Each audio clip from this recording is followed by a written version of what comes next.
Hello everybody, hope you're all doing okay. So today we're going to be taking a look at combining Zoom and PowerPoint for your lessons, okay?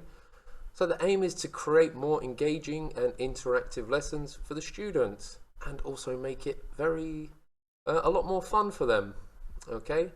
So the reason why we want to do it like this is to avoid boring lecture talks, okay? So when the teacher is just talking and talking and talking, it becomes very boring. We need to try and make our students more engaged and create our lessons to be more interactive, okay? So let's get started. So why do we want to use PowerPoint?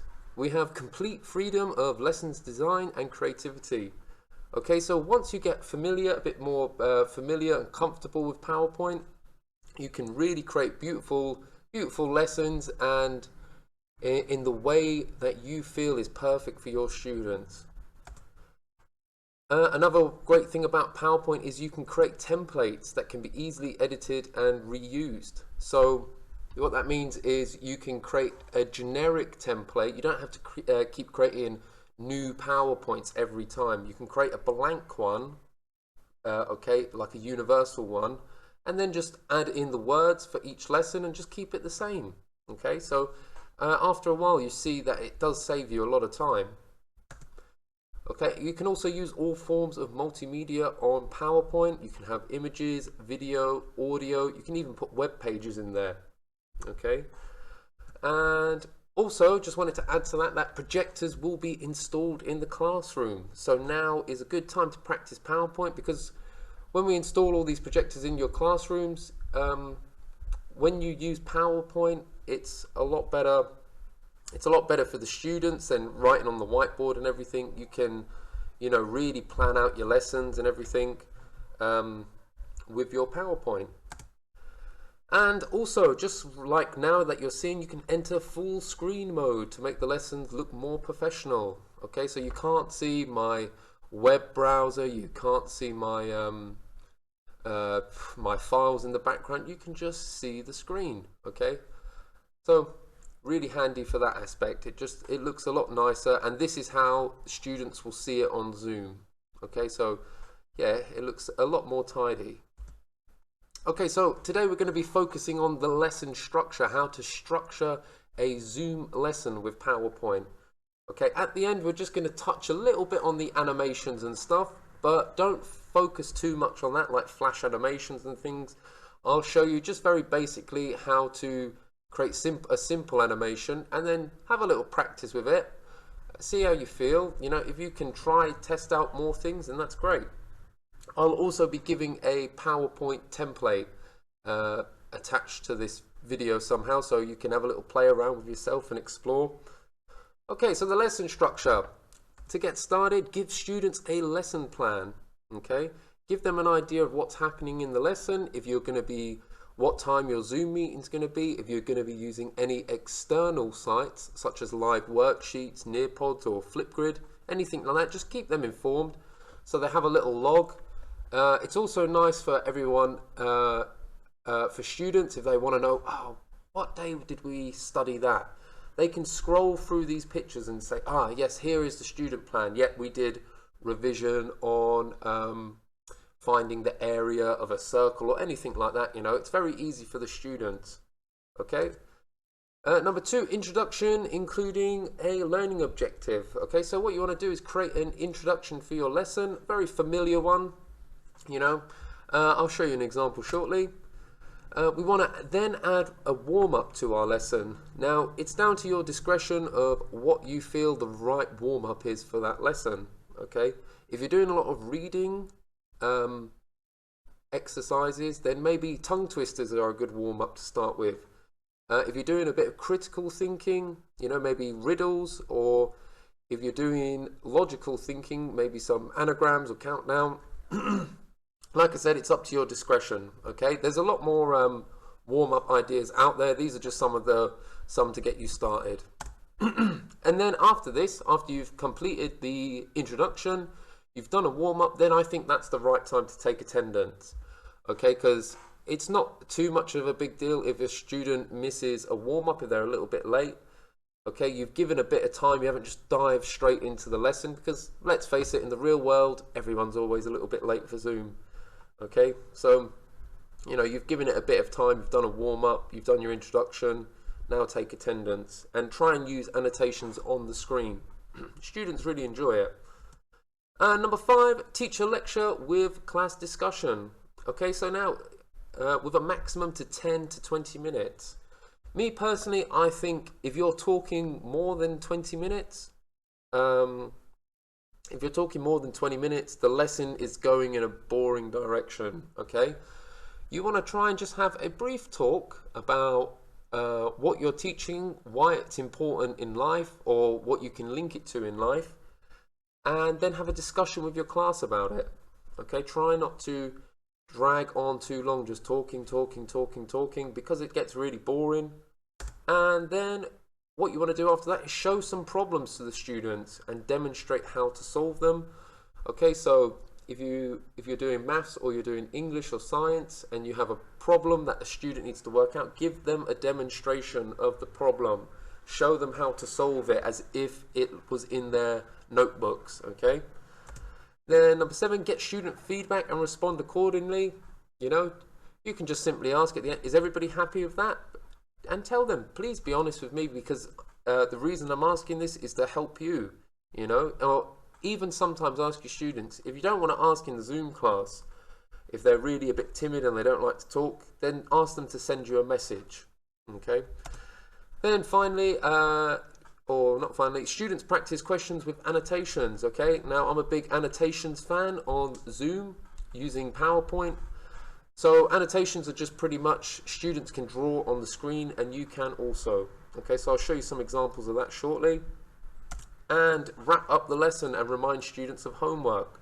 So like a little homework card, you know, just so students know what they need to do before the next lesson or before a given date. You've given them the little card or just one of your PowerPoint slides. And yeah, because sometimes you've got to remember these students have so many different classes in the day, it's hard to keep up. Okay, so just try and help them out a little bit with a easy kind of card, because you can't rely on all the students to be taking notes and being as organized as you like, because remember, they are at home now, they have to become more responsible, and we need to help them become more responsible. Okay, so let's move on. Oh, sorry.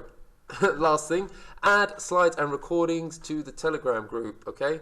So when you're finished, when you've created a PowerPoint, there's multiple ways of saving it. You can save it as a video, you can save it as images, or you can save it as a PowerPoint they can explore themselves. Okay, so it's up to you. If you don't mind recording the Zoom call as well, because it's really good for revision. It's really good also, like I could take a look at your lessons, give you some effective feedback, you know, maybe if you have any new ideas, can help share that with other teachers, you know, and work as a lovely team. Okay, now we can move on. Okay everyone, just before we start, there was a couple more things I wanted to add. If you are new to PowerPoint or don't have much experience, don't worry about it, okay? This is all a learning curve for everyone, and we're not expecting you to know how to do it. We want to give you the right training, make sure you can do it, but also use your own intuition a little bit. You know, try and have a go at it yourself. Don't just wait for all these videos, you know. Try and explore it, have a play around with it, and give it a good go. Okay, there is also a PowerPoint template attached to this lesson you can practice with. So I've added a PowerPoint template. You can have a little play around with it. You can get an idea of what it works, and you can also use that PowerPoint to create your own lessons. I'm absolutely fine with that. If you are having any difficulties, then please contact me for some help. You know, if you're really struggling with it, you know, just give me a message. Say, Connor, I'm struggling big time with this PowerPoint. You know, whether it's the technical side of it, it's the creativity or the lesson structuring. Honestly, please come and talk to me. You know, I'm not here to judge or here to say, oh, they can't do it. You know, I want to help everybody get good with the PowerPoint. Okay, so please contact me. And Give feedback on anything you'd like more training in. Okay, so if there's something in this video that you spot that you like, or something you think, oh, how did he do that? Or anything like that, because I can't cover too much in this video, just talking more about the structure. Give me a message, and then the next week's training video, I will try to include that in. Okay. And yeah, just remember this lesson is for structuring a PowerPoint for online lessons, okay? But at the end, I'll give you just a brief example of how to add simple animations to a lesson, just to keep the flow nice and keep students' attention in the right place. Okay. Let's begin with the student plan. Give students a plan of your lesson on Telegram at the start of every lesson. This will keep them informed if anyone joins late or wants to revise on the topic. Okay, so here's a basic example of a lesson plan. You can see there I've got the name of the class, it's maths class, I've got the date, and I've just got the learning objective, learn it and understand how to calculate the area of different polygons. Okay, so for the first, this was 2 lessons in a row. Now, you know, this does come in handy because next semester it's going to be mainly 2 lessons because all your classes have been moved to the morning. So it's going to be more double lessons, okay? So I think this is really handy for that. So you're informing them that there is a Zoom meeting at 2:20. You're discussing how to find the area of different shapes using annotations to solve questions individually. Okay, in the second part of the lesson, complete the worksheet on Live Worksheet website. Please finish by the end of the lesson. That was quite a big chunky worksheet I gave them. You know, because we went through a whole Zoom lesson, there was a lot of practice and a lot of talk. And then the second part of the lesson, that's when it was time for them to knuckle down and have a good go themselves. So here's another example. I got this from Canva. I did not make this on PowerPoint. Canva is an extremely powerful tool, yeah, that has, I want to say millions, but probably not millions, but like it feels like it's got millions of templates, yeah. It's got, all these came from Canva. They've got all these virtual classrooms and they look quite nice and they're really easy to edit and keep up to date. You know, there are lots of different ones, you know, and with a little use from a Bitmoji that I created, you know, they are designed for these rooms, okay, the Bitmojis, or yeah, the other way around, sorry. So if you want to know how to get these Bitmojis, that's absolutely fine. I'll show you how to do that. But how I'd get started is to download the Bitmoji app and then make your character, and then I'll show you how to get that on your laptop using a Chrome extension, a Google Chrome extension. And literally all I do is click on it on my web browser and I can just drag them straight into the PowerPoint. Okay. So that was the lesson structure. Or the lesson plan. So let's start on the introduction. Give students a warm welcome and add your character and creativity to the lessons. Okay, so here was one of my PowerPoints. This is how I'd start it off. I'd say, hello everyone and welcome to maths class. I hope you're all having a good day and that you're staying safe. Today we will be adding and subtracting algebraic fractions. Okay, so when the students see that, it's kind of like a video. It's like your intro video. You know, it's quite nice the students know, oh, it's Teacher Connor's lesson or anything like that. Here's another one. I'd say, hello everyone, welcome to maths class. Hope you're all having a good day and staying safe.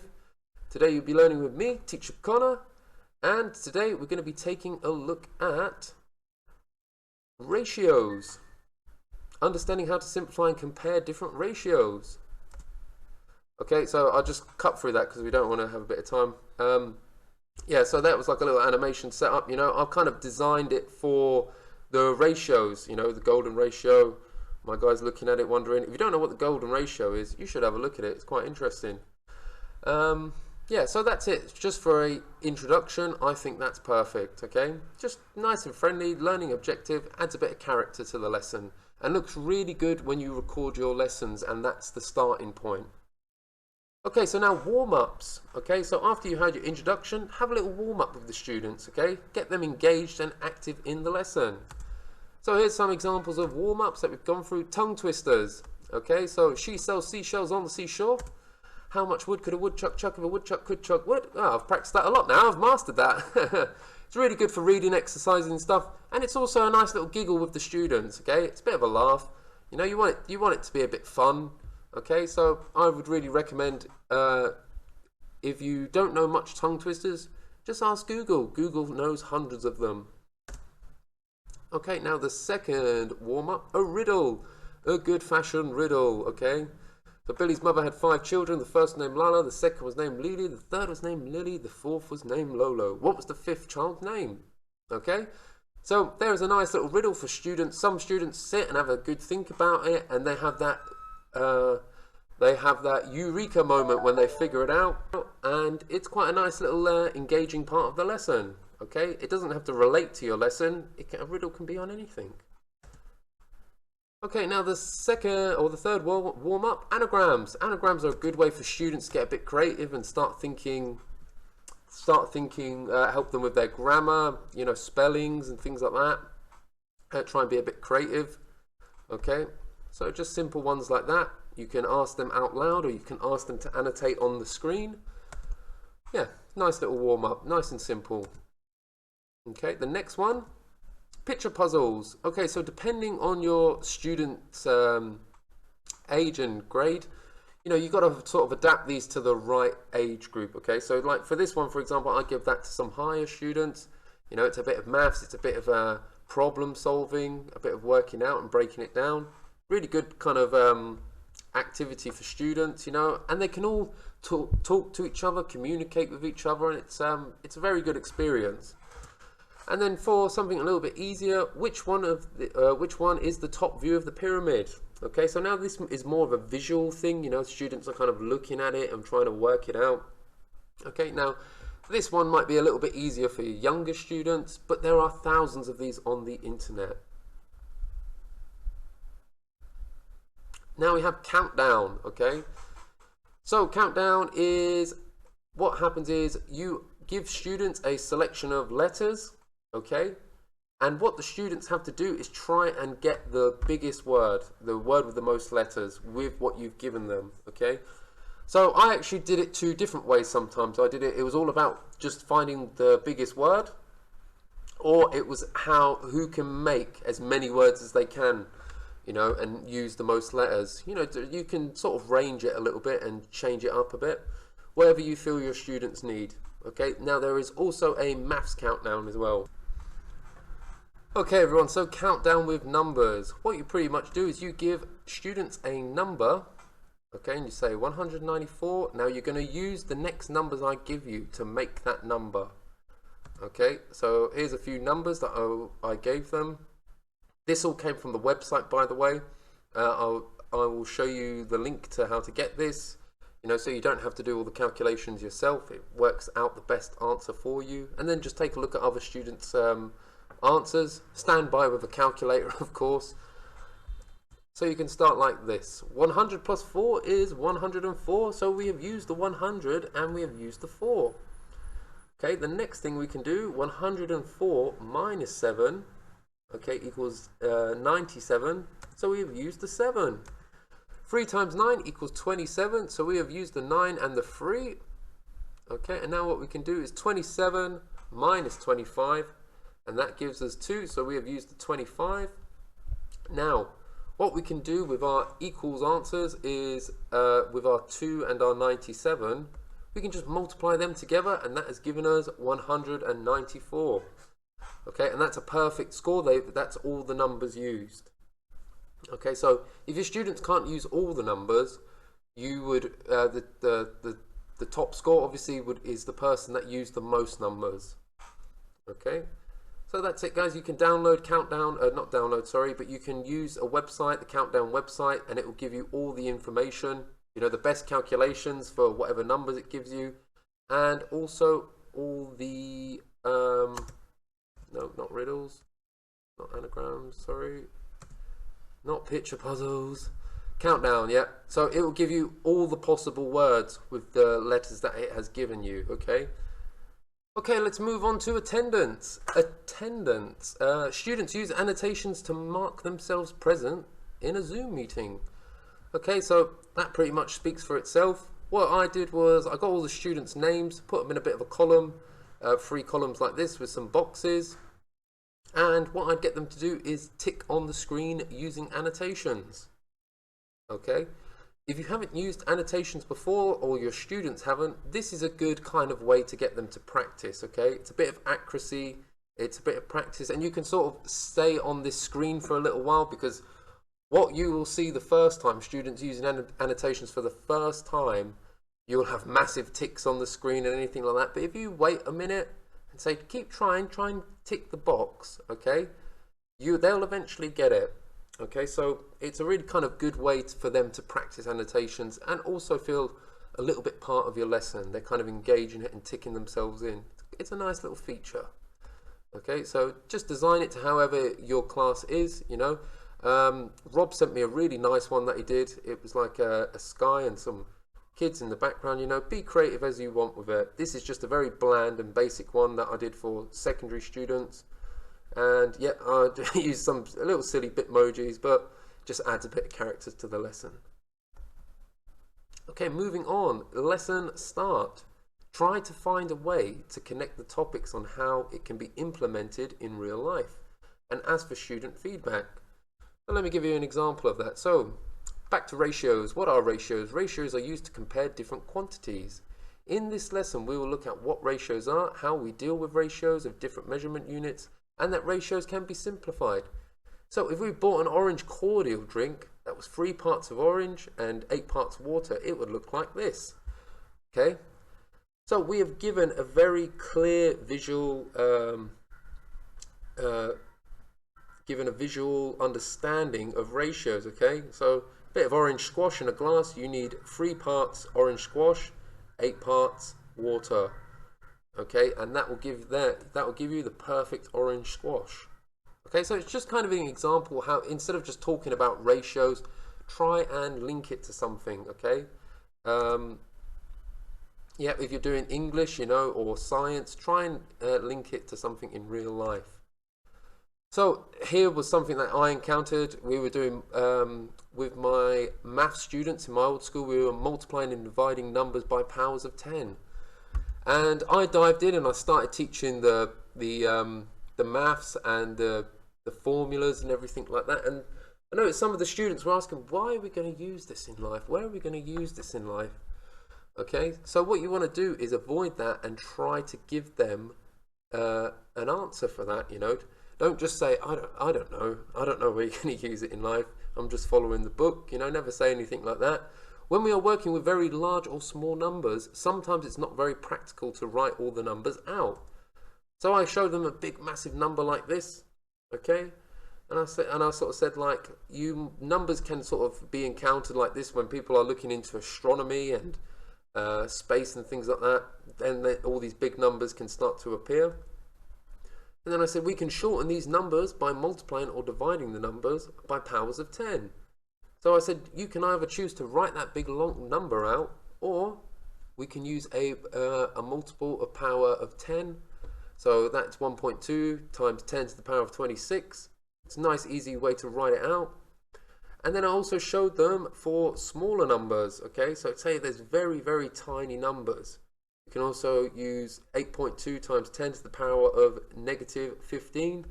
And you know, I sort of said to them that when we're looking into microscopes, things like that, and everything starts to get very small, that's when these tiny numbers can come into play. Okay, so you're sort of demonstrating where they could see this in real life. Okay, so moving on, now we have a semicircle. Okay, so this is why I like the animations. You can really show them in some nice detail. Okay, so let's say, yeah, we have a diameter of 4 centimeters using our original pi method. Okay, pi times 4 equals 12.56. Now what I was trying to explain to them is when we use that calculation, okay, that's not calculating half the circle, that's calculating all the circle, the whole, like if there was a whole circle there. Okay, so now I need to now I told them we needed to divide it by 2. Okay, so we just get half the circle. Okay, so if we divide that answer by 2, that's going to give us 6.28 centimeters.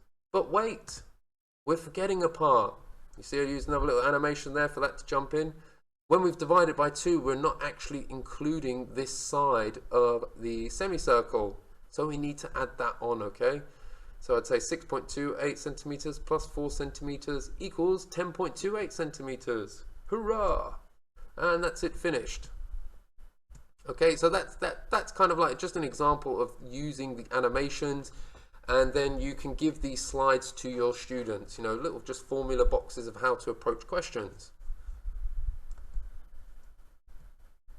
You can also add in stuff from the books, that's absolutely fine.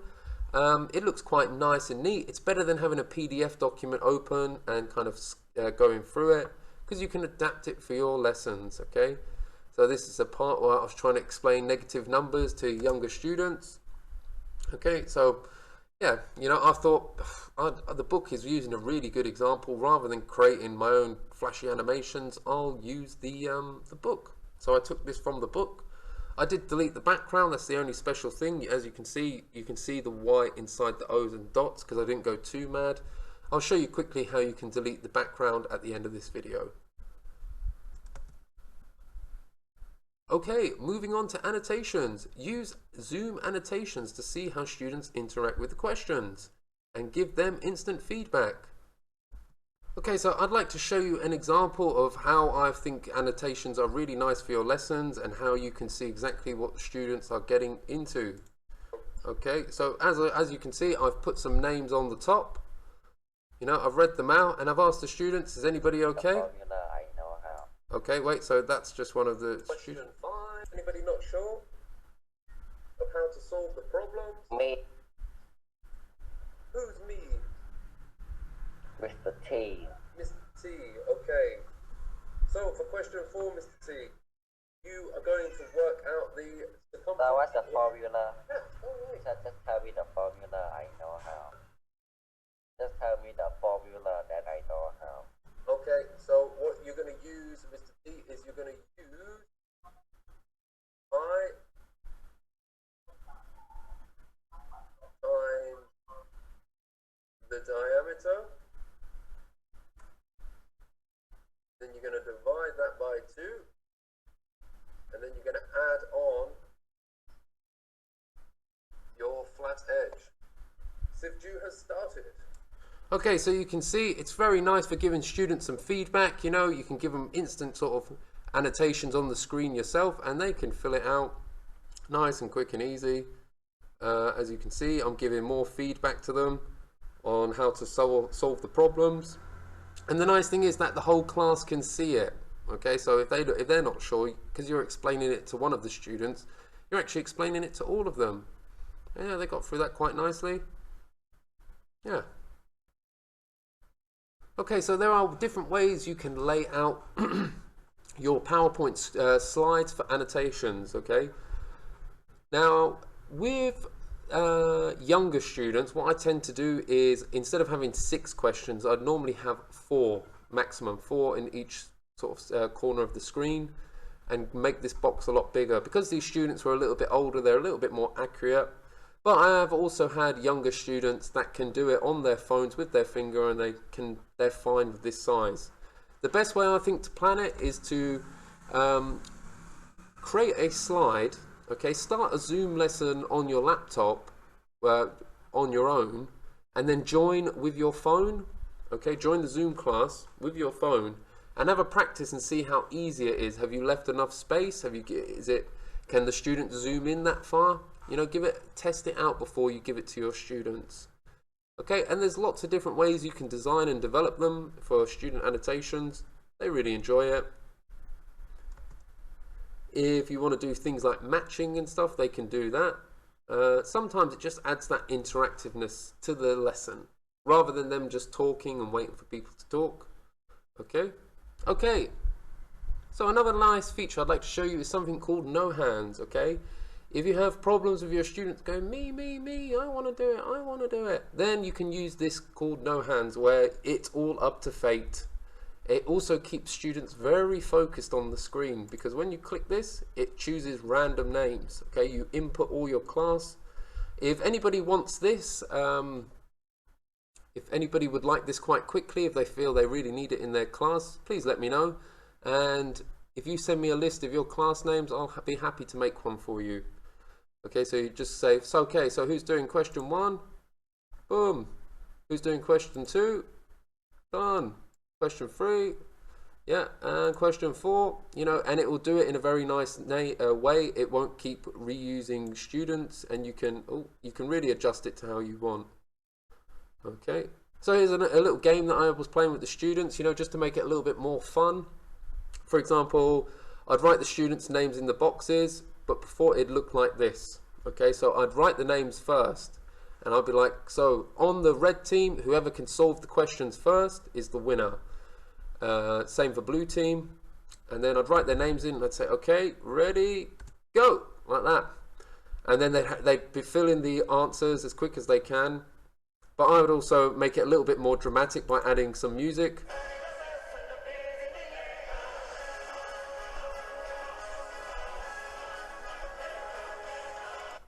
Yeah, that's a song from one of their anime shows that they really liked, Attack on Titan, that they actually got me into. It's quite not a bad show.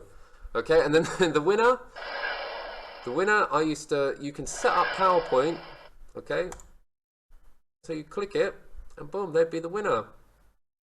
Okay, so if they finished it first, it's quite a nice kind of way you can lay it out on the screen. And then I'd also have a kind of hidden link in this verse button. So I'd click that and it moved me on to the next slide. Okay everyone, now what I'd like to do is just show you how to do a basic animation. Okay, so this is just from one of the slides. So when you open up PowerPoint, you'll have a few tabs here, and there's one called animations. So click on that. So what you want to do first is lay out your PowerPoint, okay? Put all the information in there and how it will look at the end. Okay, then all you do is click on the first one. Make sure it's not in the text like that. Make sure you click the box so it's a line around it, not a dotted line. And then as you can see here, we have all these different animation types. We have fly in, we have float in, spin in, split, sorry. You can have the wheel, even a little bounce feature. Okay, so that's our first one done. And all we do now is move on to the second part that we want to be shown. So make sure, just like what I said before, make sure you click the box, okay, not inside the box, so it's in your text. And for this one, we're going to use fly in, okay. And then for this one, I'm going to just have that as a simple fade. Okay, now there are loads of sort of options, and you might see this green thing over here, and it might be a little bit scary, but that's just your animation pan. Okay, that's just kind of the order that you're going to do it. So let's say if you set up your animations and you put this as your first animation, second and third, okay, you can adjust it around. So we can see here the content place, riddles, Billy's mother. So now when I click this button here, full screen mode, it's going to be a blank screen. Okay, now all I'm going to do is hit the space bar as I'm talking. Warm-ups. There we go, and we're going to be talking about riddles.